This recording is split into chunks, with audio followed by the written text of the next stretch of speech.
मौका मिला और सेवा दल में थी, इसीलिए साईं के करीब जा नहीं सकती थी, लेकिन निरंतर मन में ये लगन थी, ये प्रार्थना थी कि हे प्रभु आप दर्शन दो या न दो।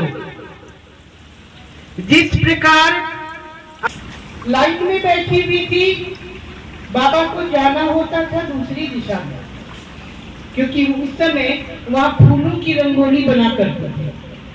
ये रंग की रंगोली नहीं होती थी, फूलों की रंगोली हुआ करती थी। ऐसे लगता था कि विद्युत गति से उनके पलक पावड़े बना देते। मेरे मन में ये बात आई, भगवान का दर्शन होगा, उनका स्पर्श नहीं होगा।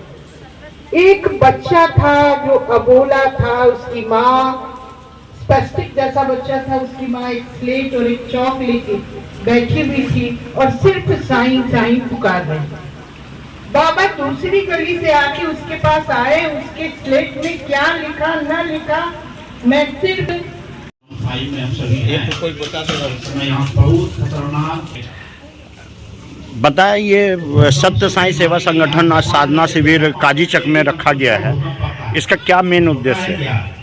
ये जो आज हमारा साधना शिविर रखा गया है, इसका मेन उद्देश्य है कि लोगों को बाबा के प्रति जागरूक करना और युवाओं में जो शक्ति होती है उसका प्रचार करना। हमारे बाबा के बारे में सभी लोग जानते हैं और सब मिल के एक ग्रुप में काम करते हैं। तो उनके जो हम लोग को कार्य दिया जाता है बाबा के द्वारा, कि जैसे महिलाओं को जागरूक करना, बच्चों को शिक्षा के स्तर से आगे बढ़ाना, बच्चों के लिए बाल विकास का काम करना, और बाबा के लिए एक विशेष आज्ञा रहती है। बाबा हमको जो आदेश देते हैं कि सबसे बड़ी बाबा का प्रचार है कि मानव सेवा माधव सेवा।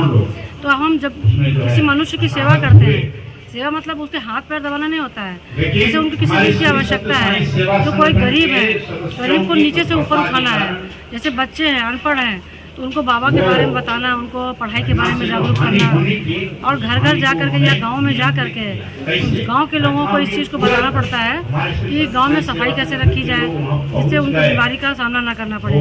गांव में जो हॉस्पिटल है उसमें सुविधा है, लेकिन उस सुविधा का लोग लाभ नहीं उठा पाते हैं, वहाँ गंदगी बहुत है, तो उसकी सफाई करना। गांव में सड़कें हैं और नालियाँ हैं, लेकिन बहुत गंदगी है, तो नालियों को सफाई करवाना पड़ता है। अभी हमारे शेखपुरा में बहुत अच्छा कार्यक्रम चल रहा है, तो वहाँ पे जा करके लोगों ने नाली की सफाई करवाई, सड़कों की सफाई करवाई, हॉस्पिटल में जाकर हॉस्पिटल की सफाई करवाई। ऐसा करने से क्या होता है कि गाँव के लोग भी जागरूक होते हैं और बाबा के बारे में बताया जाता है कि बाबा क्या है, बाबा किस तरह का संदेश देते हैं, बाबा कैसे जो है लोगों के लिए अच्छा काम करते हैं। सबको वो यही संदेश देते हैं कि आप लोग भी आगे बढ़ करके लोगों की मदद कीजिए। आपके पास अगर कुछ भी धन है तो सिर्फ आप अपने पास मत रखिए, उसमें से कुछ धन निकाल करके लोगों की सेवा कार्य में लगाइए। इस तरह से जो है हम लोग जो है जागरूक हुए हैं कि हमें बाबा के प्रति, बाबा की आज्ञा के अनुसार कुछ सेवा करनी है लोगों की। हम लोग कोशिश करते हैं गांव-गांव जा कर के सबकी सेवा करें। और आज ये साधना शिविर है, इसमें बाबा के बारे में बहुत कुछ बताया गया है, और जो लोग आए हैं हमारे संगठन के उनको ये बताया जा रहा है कि आप लोग अधिक से अधिक संख्या में और जुड़िए। लेकिन हमारे संगठन का सबसे जो कार्यभार होता है वो हमारे युवाओं पर होता है, और युवाओं की शक्ति एक बहुत बड़ी शक्ति है, जिनको साथ ले करके हम सभी आगे बढ़ते हैं। सभी का काम बटा हुआ है, लेकिन ये नहीं है कि किसी का एक काम अलग से होता है। जब हमारे संगठन के सभी लोग एक दूसरे का सहयोग करते हैं तभी हम किसी कार्य को अंजाम देते हैं। परिचय? मैं भागलपुर से हूँ, मेरा नाम लता गुप्ता है, मैं भागलपुर महिला प्रभारी हूँ।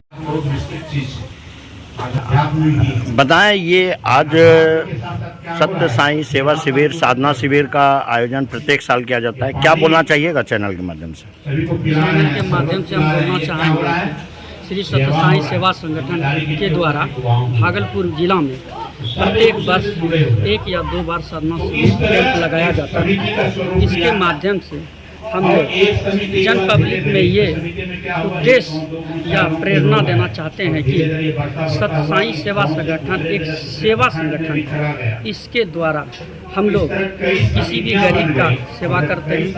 जहाँ जल का ज़रूरत है तो हम लोग चापाकल गड़वाते हैं। जहाँ किसी बेटी का, गरीब की बेटी का शादी करने की ज़रूरत होता है तो उनके बेटी का शादी करवाते हैं। अनेकों काम हम लोग मानव सेवा के माध्यम से करते हैं और हम लोग भक्तजन एकजुट होकर आपसी भाईचारा का एक माहौल बनाते हैं। मेन इस सेवा साधना सेवा शिविर का क्या उद्देश्य होता है? मेन उद्देश्य यह है कि मानव सेवा ही माधव सेवा। हम लोग का मेन उद्देश्य है कि गरीब की सेवा भगवान की सेवा के बराबर, इसलिए हम लोग गरीब की सेवा में ज़्यादा हम लोग तत्पर और अग्रसर रहते हैं। परिचय? सुल्लू साईं भागलपुर। हमारे में से कितने लोग हैं जो कि साधना शिविर का जो आयोजन रखा गया है, क्या बोलना चाहिएगा चैनल के माध्यम से? ये श्री सत्य साईं सेवा संगठन का ये भागलपुर जिला में ये साधना शिविर रखा गया। इसका उद्देश्य है श्री सत्य साईं सेवा संगठन में श्री साईं बाबा का जो 100वां जन्म दिवस है 2025 में बहुत सारे कार्यक्रम हम लोग कर रहे हैं। इसका ये प्रारंभिक ये रूप आज हम लोगों ने स्टार्ट किया है। हर समिति हर जिला में छोटा छोटा प्रोग्राम करके इससे अच्छे सेवा दल को निकाल करके हम ऊपर की एक साल में हम ऊपर लाएंगे। फिर हमारा ये प्रोग्राम 2025 में बहुत बड़ा प्रोग्राम, बहुत बड़ा विजन हमारा सत्य साईं संगठन पुट्टपर्ती में होने जा रहा है।